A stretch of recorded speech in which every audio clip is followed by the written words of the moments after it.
దినాల్లో మనం తింటున్నటువంటి ఆహారం కానీ, గాలి కానీ, ఏదైనా నీరు, సమస్తం అంతా కూడా ఏమైపోయింది చెప్పండి, కలుషితం అయిపోవటం వల్ల ఈ లోకంలో ఎవరికి కూడా శాంతి సమాధానం లేదు. ముఖ్యంగా చెప్పాలంటే ఆరోగ్య పరిస్థితుల్లో చాలా దీన స్థితిలో ఉన్నాం ప్రియులారా. కనుక మరి మన ప్రాణము మౌనంగా ఉండకూడదంట. దేవుని సంధికి వచ్చినప్పుడు ఎలా ఉండాలి చెప్పండి?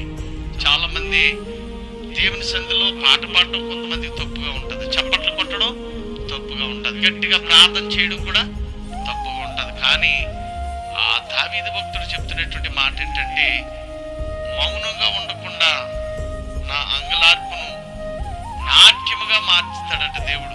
కనుక ఆయన సంధికి వచ్చినప్పుడు ఉత్సాహంగా ఉండాలి. కనుక మనం వచ్చేదే దేవుని సంధికి వారానికి ఒక మారు. కనుక నీకు ఎన్నో బలహీనతలు ఉంటాయి, ఎన్నో సమస్యలు ఉంటాయి, కానీ వాటిని బట్టి ఎప్పుడు కూడా నిర్లక్ష్యంగా దేవుని సంధికి